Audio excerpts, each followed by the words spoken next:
afternoon, Mr. President.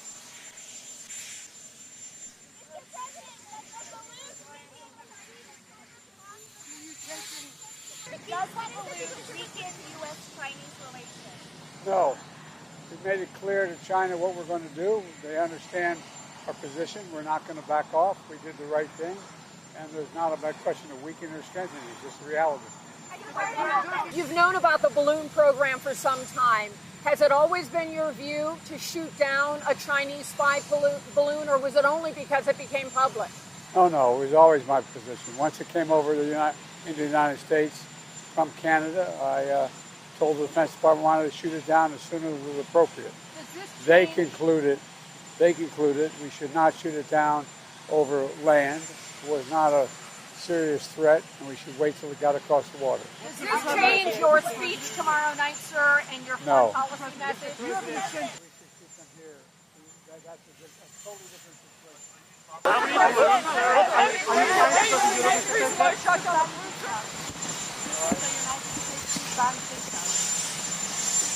TikTok, yeah. Well, the answer I'm not sure. I know I don't have it on my Have you been reception after the jobs numbers that we saw on Friday? What is the risk of a recession? Still what it was, very low. I believed it all along. You notice every economist is telling me every 6 months we're going to have a recession. So far, so good. But we have to be very careful. How many? Thank you, sir.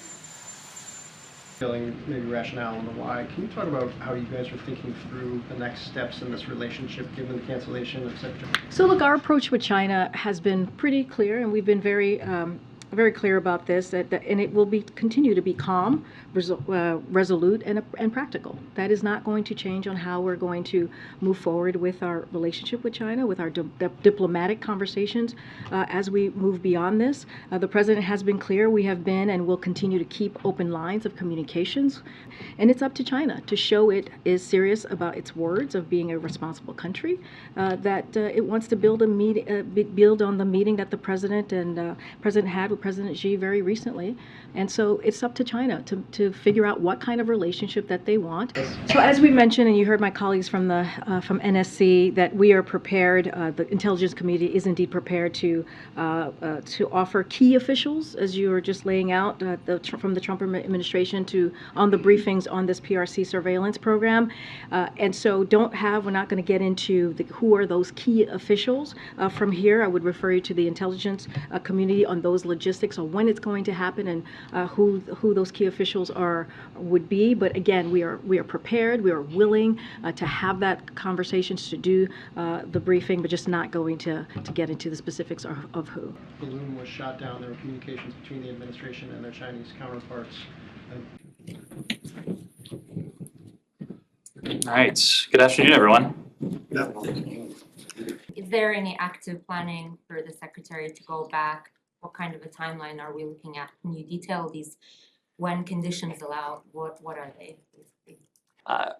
We haven't had conversations at this point about rescheduling the trip. As I said, right now, we are focused on coordinating closely with our allies and partners, sharing information, comparing notes, making sure that they understand the information that we have in our possession, they understand the basis for our actions, and that they understand the brazen nature of this violation of our sovereignty, violations of sovereignty that are not unique to us, that have taken place across countries and across regions around the globe. So that's going to continue to be our focus in the coming days. Ned, if the conversations since Incident has happened, which was a breach of sovereignty, where does that leave the U.S.-China relationship, which was already strained anyway? We believe that dialogue and diplomacy is always important when it comes to a competitive relationship like this. We believe it's especially important when tensions are even further heightened. We're going to remain in touch with our PRC counterparts. The embassy has been in touch with their PRC counterparts. Senior individuals in this building have been in touch with their PRC counterparts since Friday as well. a rescheduling of the trip, what have they touched on? I mean, I'm presuming that on Saturday, remain in contact and dialogue with the PRC in the coming days, as I expect we'll do at various levels.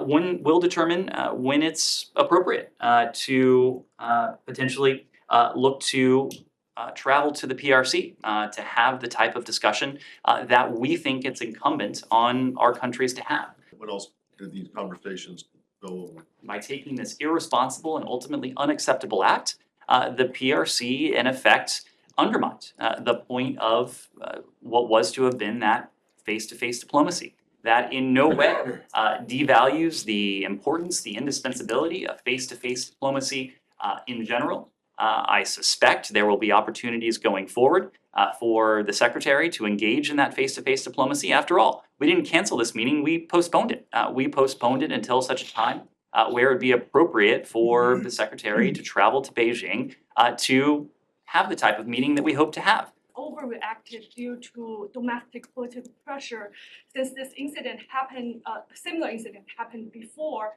and given the fact Secretary Blinken is going to be the first secretary to visit China